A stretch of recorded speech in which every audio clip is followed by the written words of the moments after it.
Buenos días, buenas tardes o buenas noches, amigos, dependiendo de dónde y cuándo nos estén escuchando ustedes. Nosotros estamos transmitiendo desde Caracas, Venezuela, de los estudios de Mundo UR Web, a través de toda la plataforma digital de la programación de Mundo UR. Hoy con un nuevo capítulo de Parte Médico para ustedes, con temas de actualidad, temas de novedad del mundo de la salud y los mejores voceros y expertos relacionados con cada uno de los temas. Recordarle que salimos a través de la plataforma madre de YouTube, pero también nos encuentran en Spotify o Apple Music. En cualquiera de los buscadores de estas plataformas escriben Julio Castro Parte Médico y aparece cada uno de los temas y ustedes pueden ahí escogerlo.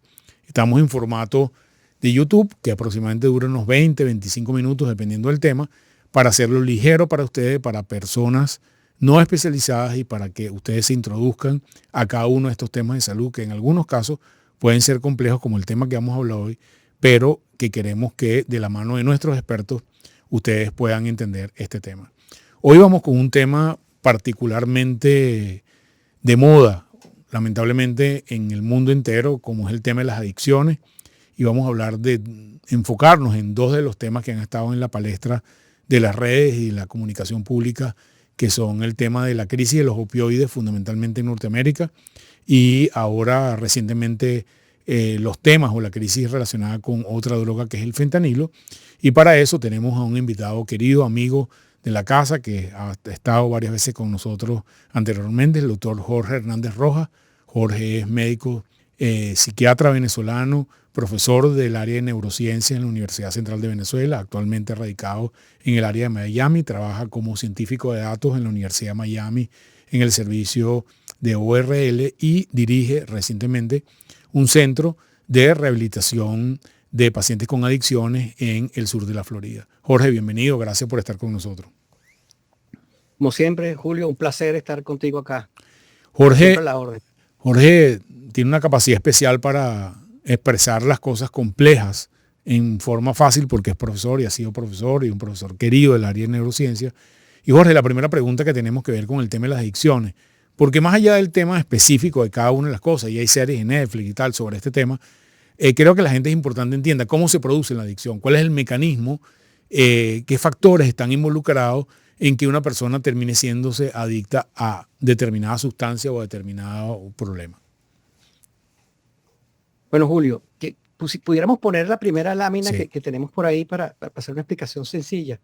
Todos los seres humanos tenemos un sistema de recompensa y motivación. O sea, es básico y es básico para el desarrollo, el crecimiento y la vida del día a día de todos nosotros, ¿no?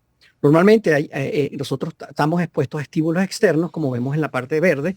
Estos estímulos expuestos pueden ser recompensa o estímulos adversos.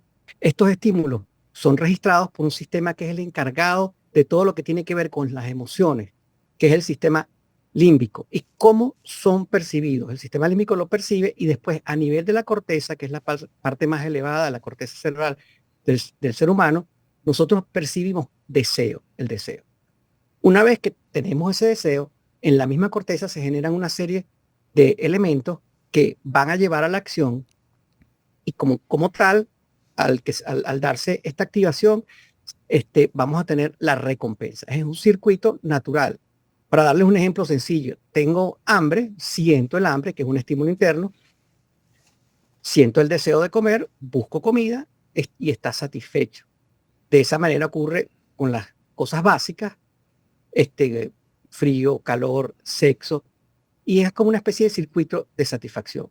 En las adicciones existen una serie de sustancias, no solo sustancias, sino condiciones específicas o situaciones o conductas que al ejecutarlas o consumirlas satisfacen, producen euforia y deseo. Y activan, y al producir esa euforia, uno las busca nuevamente para satisfacer ese deseo. Ese circuito se altera, este circuito de recompensa y motivación se altera porque estas sustancias activan y se ven activadas en un sistema en el cual se libera dopamina. ¿Ok? Es un núcleo, que es el núcleo que se llama accumbens, para no estar mucho en un proceso, se activa por estas sustancias y se libera dopamina. Y estos niveles de circulación de dopamina es lo que crean la adicción. La adicción es un trastorno, una enfermedad crónica y como tal debe ser tratado, como todas las otras enfermedades crónicas, tiene un tratamiento largo y se producen cambios de estructura en el cerebro, es decir, lo que se llama neuroplasticidad, y esos cambios deben tratarse a largo plazo.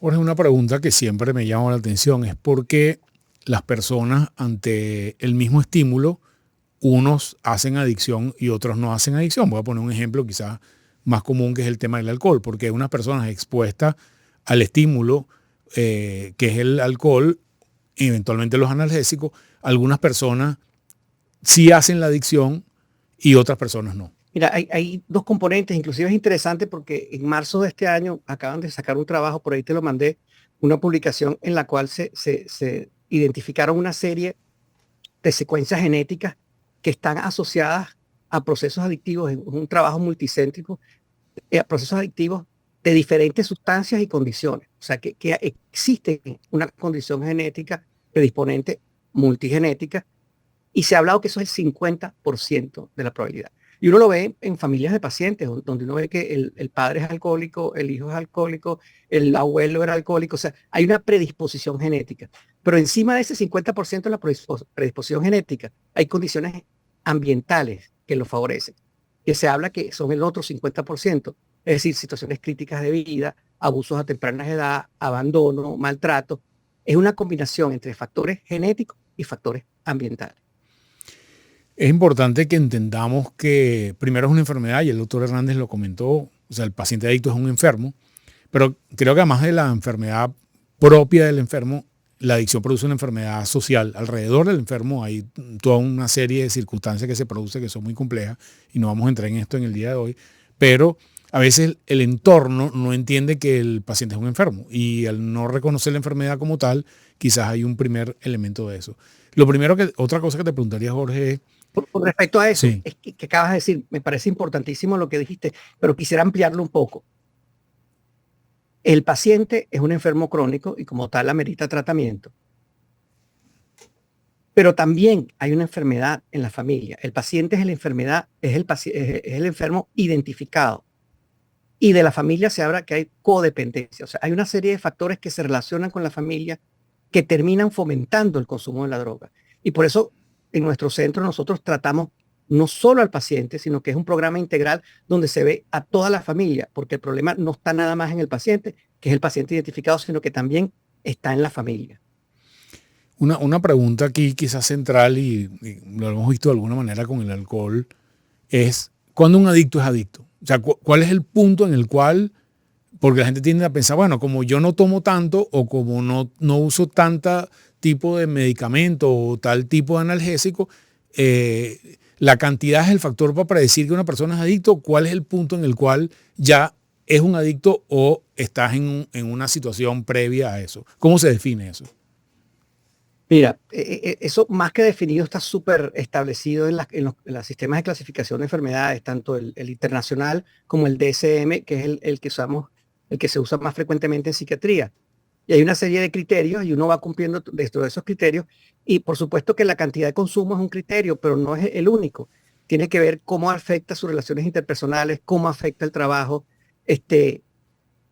Y hay dos fenómenos importantes. Uno, además de dependencia, que necesita constantemente consumir y que si no está consumiendo, está pensando en las maneras como va a consumir. Está el fenómeno de tolerancia, que es importantísimo y tiene que ver con un trastorno a nivel de la plasticidad cerebral. Cada vez la persona adicta necesita mayor cantidad de alcohol o droga para tener el mismo efecto de placer que se producía antes. Y eso es lo que se llama tolerancia. Cada vez voy necesitando más y más y más cantidad de droga para tener el mismo placer que producía antes.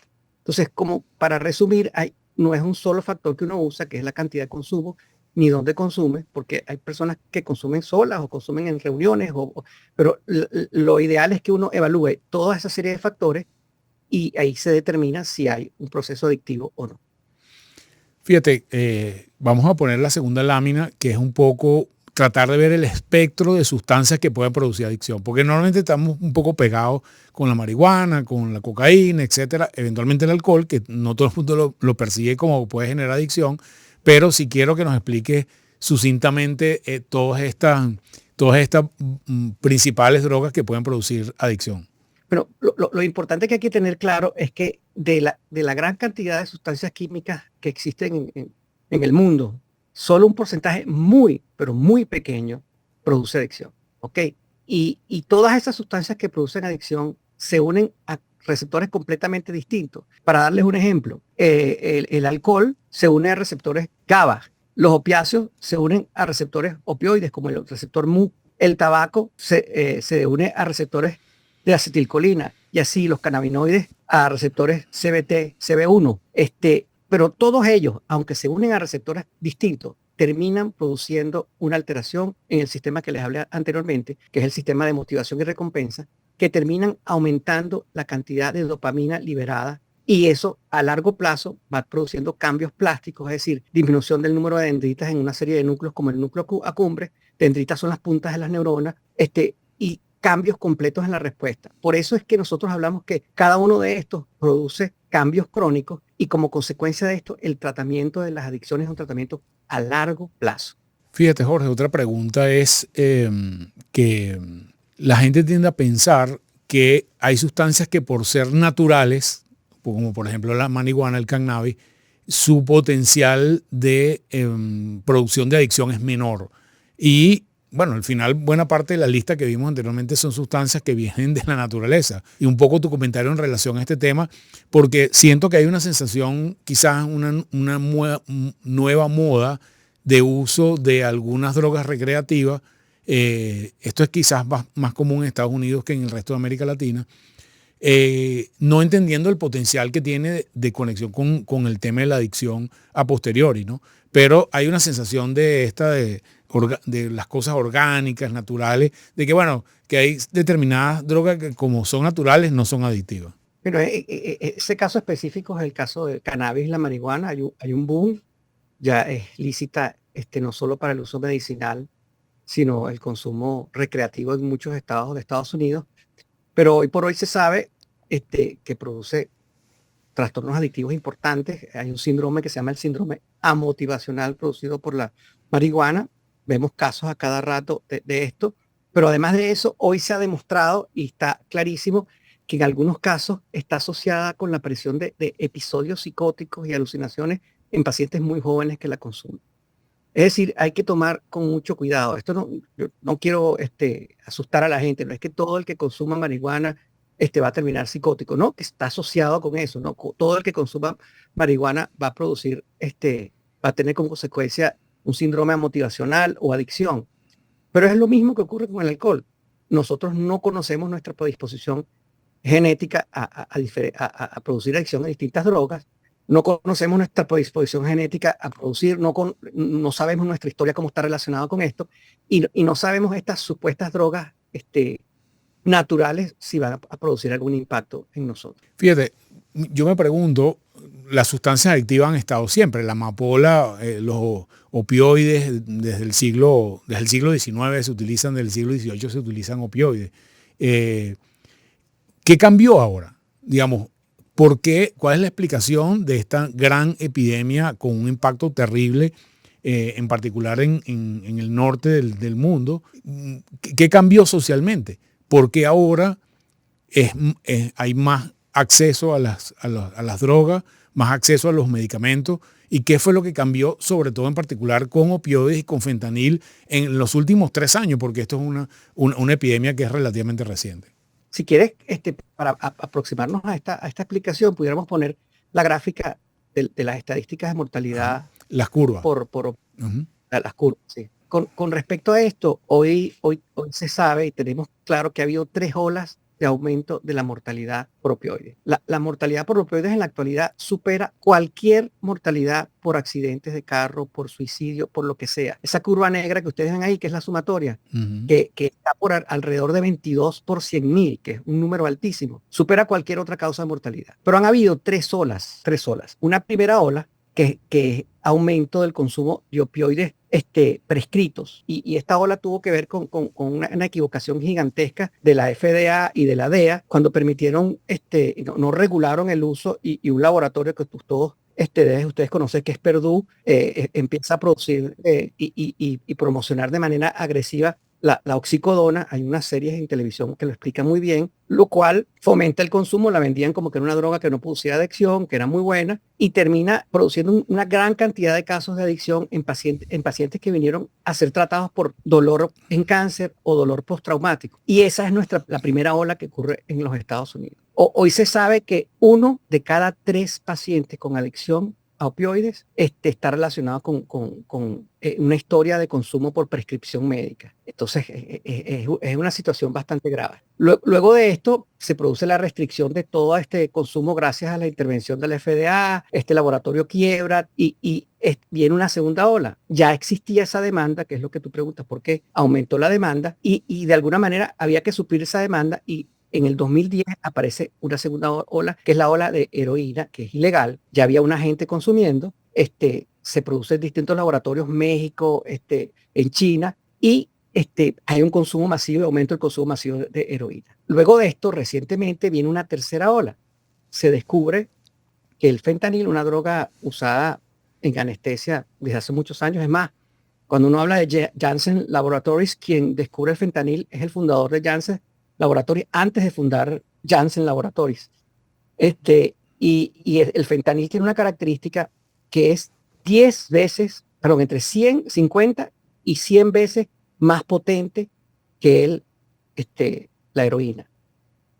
Es decir, para usted tener una sobredosis mortal de heroína, con la cantidad, imagínense ustedes una moneda de 1 medio, por ejemplo. Imagino que esas monedas ya no existen, pero recuerden esas monedas de 1 medio.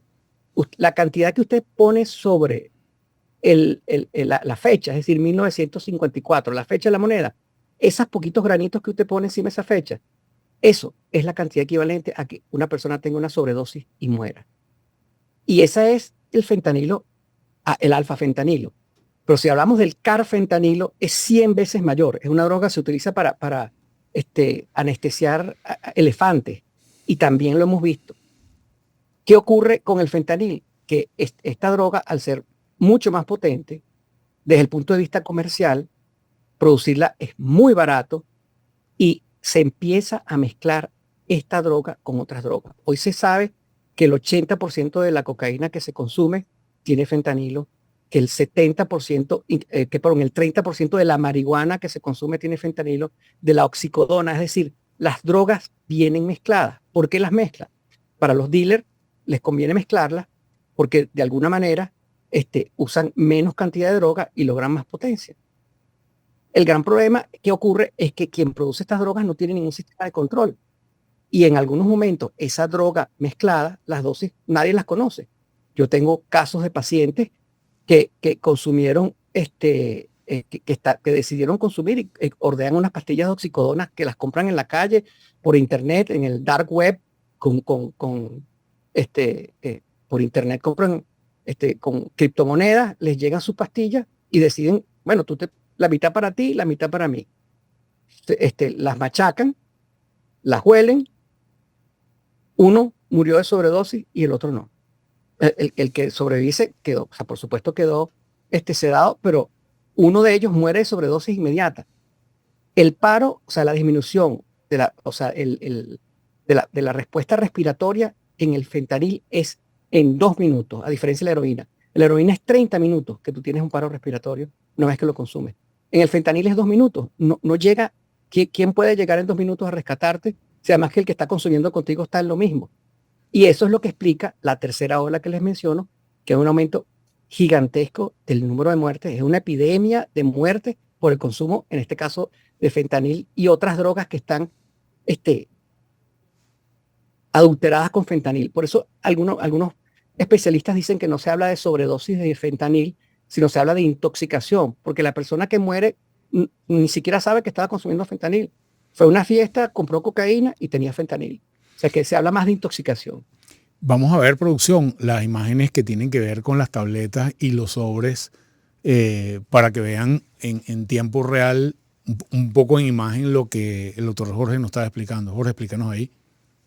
Bueno, aquí tenemos tres fotos de Xanax, que es el alprazolam, la presentación que viene aquí en Estados Unidos, la cocaína, y el otro tiene con la oxicodona. ¿Cómo ustedes ven el Xanax, el comercial, el que compran en la farmacia, versus el que fabrican?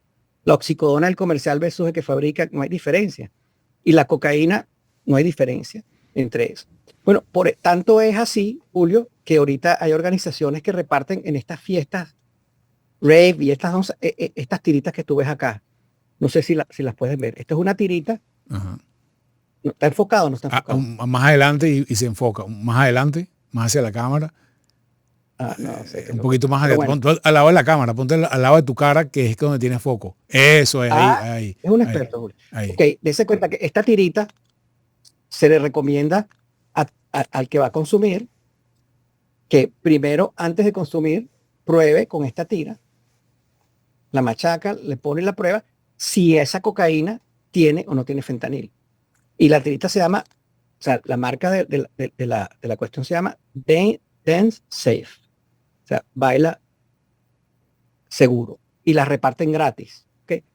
Y ha sido tanto el impacto de la mortalidad que existe una campaña importantísima en la cual se reparte de manera gratuita el tratamiento inmediato, que es la naloxona.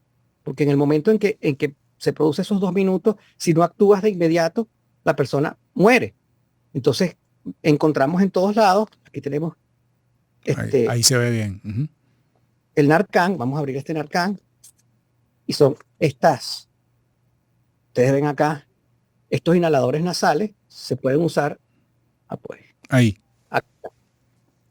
se ve hasta bien. 2 dosis. Ajá. Este inhalador, ustedes ven, es muy fácil de usar, lo tienen acá y lo que ustedes hacen es, lo ponen en la nariz y hacen un shot. Puede haber hasta 2 shots de este Narcan y el paciente despierta súbitamente. Pero igual hay que llamar a 911 y tienen que venir porque el paciente normalmente termina ingresado a una unidad de cuidados intensivos, pero esta es la respuesta. Esto se reparte masivamente en Florida. La cantidad de muertes por sobredosis o intoxicación por fentanil es gigantesca. Y entonces hay campañas gigantescas en las cuales te reparten tanto la tira como el Narcan para prevenir la muerte. Jorge está dirigiendo actualmente un centro de rehabilitación de crónicos de adicción.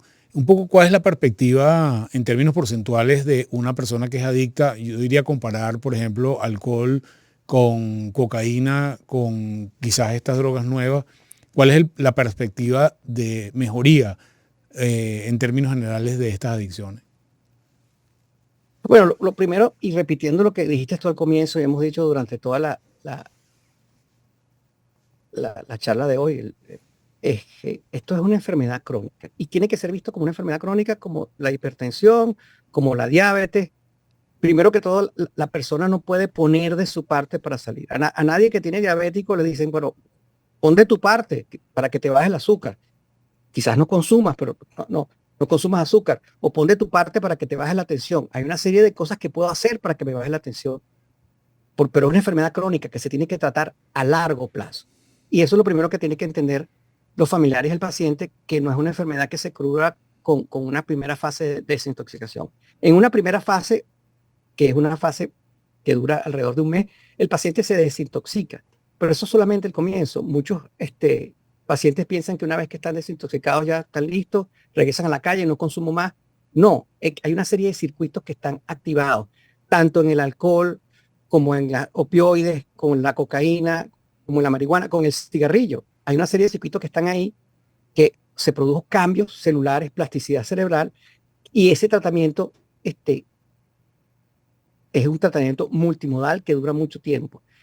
Se usa el tratamiento de pares, la ayuda con tratamientos de pares, los grupos de los 12 pasos alcohólicos anónimos, se usa psicoterapia, se usa terapia cognitivo-conductual, pero un tratamiento de adicción dura alrededor de 3 o 4 meses. Y la recaída no es un fracaso del tratamiento de adicción, la recaída es parte del tratamiento. Inclusive en algunos casos hasta ayuda, o sea, la recaída es esperable. Entonces, el porcentaje de recaída en todas las adicciones es muy similar, es alto. Pero si están en tratamiento en el cual se haga autoconciencia y se haga psicoterapia psicodinámica, el porcentaje de recaída disminuye. Y eso es lo que buscamos en nuestro centro. Jorge, yo intuyo que el perfil de las personas que llegan a opioides por razones médicas, por ejemplo, es diferente al perfil de la persona que consume fentanil. Yo diría que quizás un comentario en relación a los dos espectros, porque a veces la persona que llega a los opioides es una persona que tiene un traumatismo en rodilla, le ponen un implante de rodilla, un futbolista que jugó toda la vida, él no sabe que tiene factores de riesgo de adicción, y como los médicos le indican opioides porque tiene dolor en el postoperatorio, inclusive tiene dolor crónico previamente, quizás tiene los números comprados para entrar al mundo de la adicción a los opioides, aunque quizás no lo sepa, no es una persona que nunca consumió cocaína, es una persona que nunca utilizó drogas previamente, no tiene adicciones conocidas, quizás está más lejos de él entender lo que es la adicción. A diferencia de la persona que quizás llega a las pepas, como lo llaman en la cultura popular, porque ya viene de consumo progresivo de marihuana, ha utilizado cocaína regularmente y tal, y empieza a entrar en el mundo del fentanilo. Yo creo que son dos perfiles diferentes, quizás. ¿Cuál sería el consejo para estos dos grupos de personas que son diferentes, porque al final terminan en un camino común que es la adicción? Y un tratamiento común. Mira, hablan de dos grupos importantes, como tú lo declaras. La gente que no sabe que está consumiendo el fentanil, para hablar de los grupos del fentanil, que no sabe ni siquiera que tuvo una sobredosis de fentanil y no sabe ni siquiera qué fue lo que le pasó. Pero hay otro grupo que sí sabe que consume fentanil. Es más, le preguntan al amigo que tuvo una sobredosis quién le vendió para buscar y comprar el fentanil. ¿Por qué? Porque cuentan los adictos que usan heroína que consumir fentanil es como se les recuerda la primera vez que usaron heroína. Entonces, de alguna manera, se la juegan. Esa ruleta rusa se la juegan. Ese es el caso, como tú dices, de los adictos. En el caso de los pacientes que vinieron por dolor crónico o por cáncer y recibieron opioides, al final terminan buscando el mismo camino, terminan comprando en la calle, terminan consumiendo fentanil, porque buscan ese placer más allá. Entonces, ambos deben ser tratados de la misma manera. Son perfiles distintos, pero ambos deben ser manejados de la misma manera, según mi opinión. Bueno, Jorge, creo que hemos ido sobre los aspectos fundamentales de este tema, que es súper profundo. Aquí hay una enfermedad social, creo que también hay unos aspectos económicos que he leído y he hablado con algunas personas. En el caso, la cocaína requiere todo un proceso de siembra, elaboración, producción, que es complejo, que implicaba muchísima gente. Y entiendo que ahora el fentanilo casi que se puede hacer en la cocina de una casa. Entonces, eso genera un cambio económico que estamos viendo con un tema de relacionado. Hay uno, bueno, que tiene que ver con eso, que es interesante. Producir 1 kilo de fentanilo, producir 1 kilo de heroína.